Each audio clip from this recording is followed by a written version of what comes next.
LaxFactor podcast. I am here with Jamie Trimboli, number 12 himself. He is Duke's kryptonite, scoring the game-winning goal against the Blue Devils as both a freshman and a sophomore. Two-time USILA All-American, currently sits at 99 points for his career by the end of the 2020 season. Screw COVID. Only two mids this decade have scored more points for the Cuse, Jojo Marasco and Sergio Salcido. He has a brain, apparently. ACC all-academic team, ACC honor roll. I think a lot of you guys are smarter than people typically give athletes credit for, though, is what I would say. And he started contributing for the Orange upon stepping onto campus, starting the final 10 games of his freshman year, and he started every single game for the Orange since through his sophomore into his senior year. Jamie, how you doing? Great. How are you? Appreciate you having me on. I'm very good. Thank you. So we got to talk about the elephant in the room first, which is fucking COVID-19. So as a fan, I know I was heartbroken and crying in my beer when COVID canceled the season. So obviously you're getting asked this question a lot. What's that feel like, having your senior year, especially one that looked so damn promising, literally just pulled right out from under you? And how are you guys all holding up? It was definitely tough. Obviously, you can imagine. We put in a lot of work, not only in those 4 years, but before that, it's kind of been a lifelong culmination of a bunch of different things and a lot of different people kind of taking a role and kind of getting us to where we were. We were obviously kind of rolling. We had a lot of confidence in ourselves, and we felt like things were kind of clicking and the culture was set up right, and everything was kind of going in the right direction. So to have it canceled kind of out of the blue like that without really having a chance to lose or to do anything wrong was definitely something that hit really hard. And we were very, very emotional about it, especially before we kind of knew about the whole eligibility gig. So it was tough, and we kind of all bonded together and came together as a team and consoled each other and stuff like that. But it was definitely a rough couple days there, and it's been a rough couple weeks still. So have you kept in touch with your teammates? You're more specifically, just because everybody, likes to bunch you, Curry and Dordovic together. So have you kept in touch with them, and how are they holding up? Where are they all back home? What the hell are they doing? Yeah, so those are my boys. Of course, we stay in touch. The whole team kind of stays in touch. We have a team group chat that people are pretty active in. My class specifically has a senior group chat that we are talking in every day. So we're staying connected as much as we possibly can. And everyone's just kind of getting back home and adjusting back to the normal life at home. Like I said, it's March, so we're not really used to being home in March. It's still kind of cold outside. We're used to coming home and it being May, and you just lost or you just won, and things are a little bit of a different scenario. So to be home in March is definitely weird. But yeah, we're just staying connected as much as we possibly can and trying to get through all this together. What have you been doing to try to stay in shape since you've been home, or just to try to stay sharp since you've been home? Luckily for me, I know a lot of guys don't have the luxury of this, but my dad has a pretty extensive weight set up in the basement that I get to go down and use every day. Just try to do that at least once a day, get down there for an hour or so and do some conditioning / weightlifting stuff. Then obviously there's a wall anywhere. You can go out and find a wall, so grab your stick, just get some reps on the wall. It's kind of hard to shoot because all the cages are locked up. Various schools around here because of the virus, of course. So just wall ball and lifting and stuff like that, just trying to keep the stick in your hand. And now I get to be self-absorbed, and I'm going to tell you a story. Your freshman year, I was taking I forget what we were doing. We were going down to Pennsylvania for something, and you guys were playing Duke, and I don't miss games. So in the car ride, with my kids sitting in the back seat watching a movie, I'm in the car on my phone watching you guys play Duke. We get to the mall that we're heading to, and we go to Build-A-Bear to buy my kids, their own teddy bears. Well, the game's still on. So I am literally standing in a line of 30 people in Build-A-Bear with holding my phone up in the air to make sure that I have a signal so that I can watch the game through the end of that game as you score the game-winning goal. And I'm jumping up and down like some kind of moron in the middle of Build-A-Bear. So that was my whole shtick is, obviously you've watched every show, video, podcast that I've put out, because everybody has, being that I'm the greatest lacrosse podcaster of all time. So I'm unabashedly a Syracuse fanboy, just about. So what's that feel like, though, as a freshman, to be playing for the team that you always wanted to play for, and to get to score the game-winning goal on that stage. That was at Duke, right? The first one was at Duke. It was in the dome, actually. That was in the dome. Okay, that was the one you sniped it from out top. So what's that Sure. feel like getting to pull that off in the dome then against a team like Duke? It's obviously a dream. It's kind of something that I've been acting out in the backyard with my brother since I was a toddler. You know, it's just old enough to pick up a stick. You go out in the backyard, you pretend you score the game-winning goal. So to be in a Syracuse jersey in the dome in front of, I think it was a pretty packed house that day, 10,000 people or something. And to be able to pull that off and hit the shot, we had my whole family there and a bunch of my friends were there. And it was a pretty surreal moment. Honestly, it's a blur to me because it all happened so fast, but it's something I'll always remember, and you can't possibly forget something like that. So now when you're a sophomore and then you do it, actually the one at Duke, your sophomore year, where you kind of picked up that loose ball, what was it, about 5-7 yards out or so, and you stick that one. I was almost going to ask, does scoring the game-winning goal as a freshman give you the confidence to score that game-winning goal as a sophomore, which it probably didn't, considering that it was such a kind of just a good bounce for you. Right. But you do that twice against Duke. What does that feel like getting to repeat that? And how does that feel repeating on the road against Duke? Now here you go. You guys are now the Duke killers, but more importantly, you are literally their kryptonite. You're the guy that killed them 2 years in a row, and I'm not sure anybody would have picked you guys your freshman or sophomore year to beat Duke, because at those points Duke was pretty solid. So what goes into the mindset, to be able to do that twice?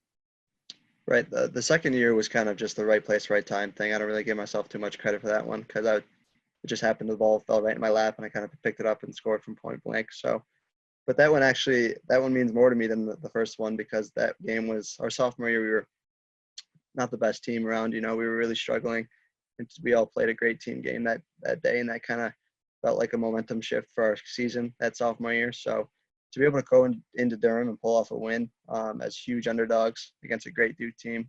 They had some senior studs, and we were all kind of young. Tuck, Brennan, and I, and Peter, and a bunch of other guys were sophomores, running around 18, 19 years old. To go down there and get a win, that one was really, really special. It was pretty, being a total Cuse fanboy, it was pretty special for me as well. We'll move on. One thing, and Ryan Powell, I love that Ryan Powell, here he's this Cuse legend, and when he used to call your games and do the telecasts for you guys when you guys would play in the Dome, people would trash him, not realizing that this is one of the all-time greatest lacrosse players and just an absolute Cuse legend. They would trash him like, who the hell is this guy? What's wrong with this guy's voice?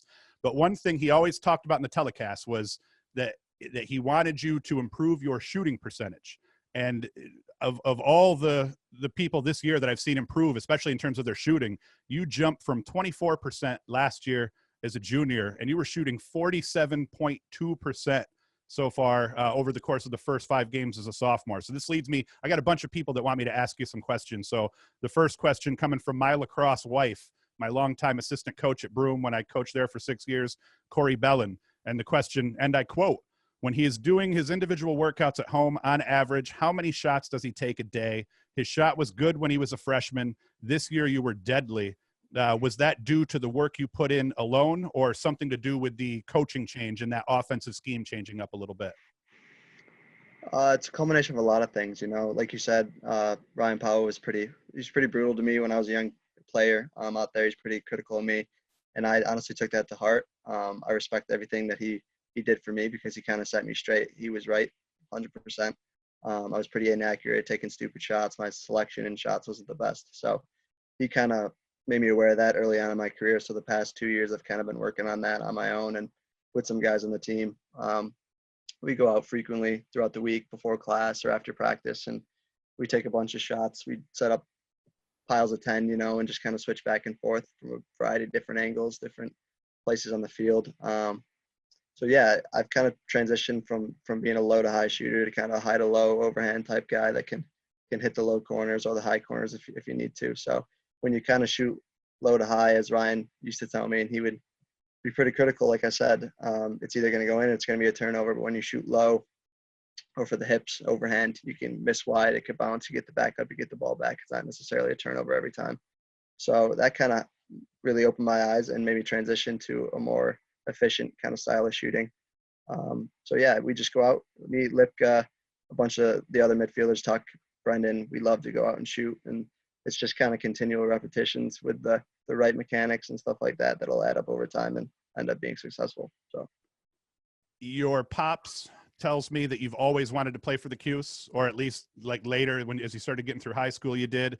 So who are we talk about Ryan Powell? So obviously he's one of the guys that probably played into that decision because, you know, I mean, you might have been wearing diapers still when he was playing. I'm a geezer, so Ryan Powell's my age. But who were the guys, you know, that you watched that made you say that's the color that I want to wear when I go to college to play ball? So after the '09 Cornell championship, that kind of obviously solidified it for me. I was a Cuse fan before that, but after that, I was really diehard and never really missed a game after that. So any of the guys from the kind of '09 teams on, I was pretty diehard for. I loved watching JoJo Rasco as a midfielder, a fellow midfielder. I feel like he did it right. He got better throughout his career, and I feel like that's something that I can hang my hat on, just getting better throughout your career and adapting and becoming a better player, the best player you can possibly be. So I think JoJo was a great kind of mentor for me, and I loved watching him when I was in high school. So. And he ate so much shit over the course of his career. Him and Evans both, though. And I mean, that's the reality of when you get stuck wearing the deuce was that you end up eating a lot of crap if you don't, because, you know, when I grew up, I was used to the deuce being an All-American every year. So you have the Gary Gate, three-time All-American. Lockwood was a 4-time All-American. Then Casey, Ryan, Mike, all All-Americans every year. I want to say it was pushing 20 years of people wearing it, being an All-American every year. So I always felt bad when JoJo and Jordan Evans wore it, because both of them, yeah, they didn't have the 4-year career that these other guys did. But by that time, the recruiting landscape had kind of changed. They were supposed to be locks for 4 years starting studs when they came in. But, you know, things had changed so much and the talent had gotten spread out so much that things stopped panning out that way. So I always felt bad for those two, because like you said, for both of them, any team would have been happy to have them, and they would have started on almost every team in the country by the time they were seniors. So, I mean, they did epitomize, I think, the number 22, and I think they had a tougher go at it. But I think that the success that they all had by their senior years, I think that, like, I'm happy for them. I love those guys. And just like you said, JoJo, Evans, all of them, to me, it was just, you know, they were the epitome of being tough-ass lacrosse players that didn't quit and that kept getting better. And just a quick question, because you're a midfielder, all-time greatest midfielder for the Cuse, in your opinion? That's tough. Putting you on the spot. I don't know, honestly. I know Matt Abbott kind of made the biggest impact that I've ever seen one player make. So I put him up there, even though he wasn't an offensive really guy like I was. He made an incredible impact. Kind of Peter Dirth kind of reminds me of the same type of player, just a guy that can flip the field and kind of change the whole game. So I'd put him up there. But there's a long list of guys, obviously. Jeremy Thompson, Jovan Miller, like I said, JoJo, guys like that were just incredible to watch when I was a kid. So. And Gary frickin' Gate. I remember the first time I saw Gary. I was I was a little kid playing youth club lacrosse, and we had our lacrosse banquet. And our coach had it must have been Brown. I can't remember who he did that to. Maybe it was Penn, where he did the first air gate. Have you ever seen that clip? Obviously, where he does the first air gate and everyone's freaking out. Of course, yes. So that's mine. That's the right answer, by the way, is Gary fucking Gate for sure. I'm a little too young for Yes. Gary's time, but I'm a geezer. That's what happens here. So these are I'm about to interview Beardsley. I'm sure you know Rick Beardsley. He's been the color guy for a bunch of your guys' games this year. I'm going to do him, P. Kark, and I always ask these guys these questions. They're my famous questions, and they're going to be of your two line mates. So if you need a ride to the airport, are you going to have Curry or Dordovic drive you to the airport, and why? I would have Tuck take me, just because I know Tuck's a super punctual guy. He loves to get up early and never late to anything in his whole life. So he'd get me there on time and make sure, and he'd make the ride pretty fun because he's got a pretty extensive music selection. So he'd get me there. It'd be a fun ride. The only problem with him is he's pretty ADHD, so he changes the song every 2 seconds. But I have to take control of that. But he's got great music, and he'd get me there on time. He looks like he'd be like seriously ADHD. Honestly, I've had that thought of him before. Second one, you are stranded on a deserted island. Who would you prefer to be there with, and why? And you got to think about this one because they need to help you stay alive. So who's going to be your best bet in that case? Another tough one, but I'd probably say Brendan for this one. Brendan's a pretty resourceful guy, smart as heck. So I feel like me and him could kind of be a good tandem, and he wouldn't, freak me out too much, bug me out too much with the whole ADHD stuff. He's a pretty mellow guy. So we wouldn't kill each other, and we'd be able to find a way off. And then here's the serious one. If you needed to bury a dead body, which of the two do you pick? I don't know, honestly. I don't think any of us are going to be able to put ourselves in that situation. But Carcaterra answered it. Carcaterra picked Anish Shroff. He said he'd pick Anish hands down because he's from New Jersey, and everybody knows people from New Jersey have already probably buried a dead body before. I've already killed someone. Yep. Yeah, I don't know. That's obvious. That one's tough. Tyler, your sports information director, he'd probably be glad that you didn't answer that one, honestly. That's right. And now I have questions from random Cuse fans. Lisa, I'm going to pronounce her name wrong. It's Lisa Barack Simone. I always assumed she had a kid on the team or something like that, but I'm not sure. But she's a diehard Cuse fan that's from that Facebook group that your dad's in as well. How has having Chase Scanlan this year helped your team? What was the team you were most looking? Okay, we're going to do this in two parts. She asks too. So what's the deal with Scanlan? How do you think he helped your team? Obviously, we know he scored goals and he's just Chase freaking Scanlan, but what's your view on that? Chase has been great. Honestly, it wasn't just scoring goals with him. He kind of brought energy every day at practice the other guys had to match. And he loves the game, and his love for the game kind of spread out throughout our locker room, which was awesome to have. And his riding ability is really underrated. He really busts his butt on the ride, and our whole attack unit did a great job of that year. Steven and Griffin, along with Chase, stole us a ton of possessions on the ride, and they all bust their butts to the final whistle. So I got to give him hidden credit for that, but the other two are just the same.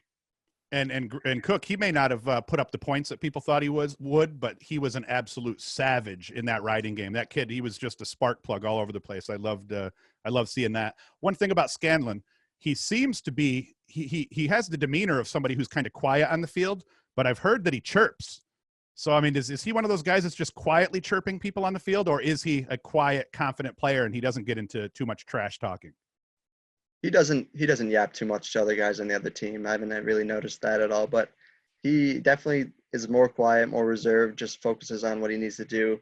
But he will come off the field and kind of give his input on what he sees, because he has a great IQ, obviously, and sees the field better than anyone probably. And he gives our input, and we can kind of go to Coach March with that stuff and kind of adjust our game plan and tweak things. So he's really good at that. All right. Mark Frechette, an old teammate of mine, and you're not going to like this one. You're going to hate this question. Since they started and finished the 2020 season 5-0, shouldn't they be crowned the 2020 national champs? I mean, we could all see nobody was beating this team. I'll raise my glass to Syracuse 2020 men's lacrosse national champions. How badly do you hate seeing that debate go on right now through all the forums and Twitter and everything, where people are saying, jokingly to a degree, but talking about how this was going to be the team that was going to be crowned the champ by the end? I mean, obviously it's got to kill you that you didn't get that chance, but how badly do you hate seeing that go on right now? A lot. It's not, in my opinion, it's not really a debate. It's not. You can't even come close to trying to say that about us or any other team. It was only March. We played 5 games. So to go out on a limb and say that we were the hands-down national champions is like the most asinine thing I've ever heard. We were a great team, yes, I'll give you that. And we were heading in the right direction, but there was so much lacrosse left to be played. So obviously, I'd love to be able to get back there and get that most of that squad together, try and do it again, but we'll just have to see what happens with the whole NCAA deal. So. And then the second part of Lisa's question that I didn't ask, what was the team that you were most looking forward to playing that was left on your schedule? Or we could even say maybe in the playoffs. I mean, was there a team that you could have possibly faced in the playoffs that you were pumped about, that you would have liked to get to test yourself against? Yeah, there's a few. Obviously, all the ACC teams are huge games, but we saw North Carolina was really tearing things up, so we would like to crack at them. Then there was obviously Virginia, which is at the end of the year going to be down there under the lights, so that would have been a great game. And we kind of felt like we slipped and let them steal one from us last year in the Dome in overtime, and then they went on to win the championship. So we would definitely like to prove ourselves against them if we had the chance. And then obviously, I'm sure we don't know if it would happen with the whole seeding thing, but if we ever played Yale in the playoffs, I feel like that'd be a really cool game, because I personally have an attachment to TD. And we scrimmage them every year, and it's always a battle, and we've kind of been trying to go head to head with them for a few years now. So that'd be a fun game to play for real. What would the smack talk between you two look like if that was ever to go down? I would say some few things to him, but he's always super focused during the game. He'd just run away and wouldn't acknowledge it, and he'd come up and talk to me after the game about it. But it wouldn't be anything too crazy. It's one of my best buddies, so we just hope the best for each other. Greg Lemp wants to know, what is your go-to pre-game music playlist? And it always amazes me that people care this much about playlists, but apparently it's a big deal to the younger crowd. So what are you listening to before games? I actually don't listen to my own music before the game because I feel like I just don't need the distraction. So I don't have any earbuds in or anything like that. I just kind of focus on what I need to do, and I go around and talk to a bunch of guys and game plan and just try to get hyped up that way. There is music always playing in the locker room. We have a couple of guys that kind of take control of that and play the game day tunes out loud on the speakers. So that's as much as I get for music. But those guys do an awesome job. I was hoping you were going to say the Wu-Tang Clan. We got country one. Guy, if anything, I like country music. So. Gotcha. Brian McClure, he wants to know, and this is a good one, honestly, a good, simple question. Best part about playing lacrosse for the Cuse? The best part is definitely the guys, I feel like we get great. I'm sure everyone can say this about their teams, but I feel like we get the best guys out there. They really care about each other, and no one's selfish, and we all have made amazing friendships that are going to last for a long, long time. So I wouldn't have enjoyed my experience as much, I don't think, if I didn't have the group of guys that I kind of went through the 4 years with. They've all been amazing in my class and the younger classes. Even the older classes above me were great. So it's just the guys that kind of are attracted to Syracuse are all guys that are right up my alley. Yeah. Now, what about the Dome in particular? I mean, is playing in the Dome week in and week out as sweet as I would presume that it is? It's amazing. Yeah, it's everything you can imagine. It really is. It's the most special place to play a sporting event, in my opinion. So I got to geek out for the Army game. I got to come up and sit in the box with next to Charlie Lockwood the whole game, and got to just sit there and pick Charlie Lockwood's ear. So like, little did they know I was trying to play it cool. Like, this wasn't like one of the coolest things I ever got to do in my life, because at that moment, that's what I was thinking when I walked into the box, and I'm like, oh, this is going to be great, because I spotted him right away. So that was a really cool thing for me.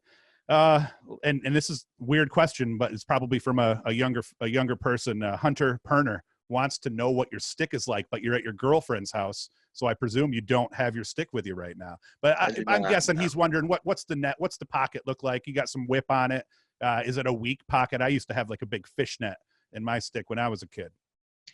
Yeah, I use I don't have it, unfortunately, like you said, but I do use a CEO, which is kind of unorthodox. I get picked on for it a little bit because it's kind of a face-off head, but back in the day, it was always an offensive head before the face-off guys kind of took it and tarnished it. But I use a CEO, and I string it with a relatively tight channel, pretty deep pocket, so it has some whip on it, so I can kind of really get my hands back and snap it over the top and be able to whip it down to wherever I want it to go, or stuff like that. So it's got a little I don't know what to call it because I don't do it, but my buddy David Lipka does it. The top string that's kind of not really attached to the plastic, so it hits off the plastic a little bit. And then, like I said, just a deeper pocket with 2 shooting strings, and it gets the job done for me, at least. A lot of other people can't really use it, but. And this is the most important question that I've asked the whole time, and a lot of people wonder this. I've gotten to know your dad pretty well through Facebook. What is with does he also text you in all caps all the time also? And what is up with your pops using all caps in all communications? We actually had this conversation the other day. I don't know why he does it. Honestly, he's crazy. He's a nut, but that's his thing. He just always has the caps lock on. He says it's because he took architectural drafting classes, and they always wrote everything in caps, or he just kind of kept it as that. But I always tell him, Dad, people are going to think you're yelling at him. Hey, you gotta stop doing that, or you're going to get in trouble one day. But he doesn't listen. He's not the best at listening, so he keeps doing his thing.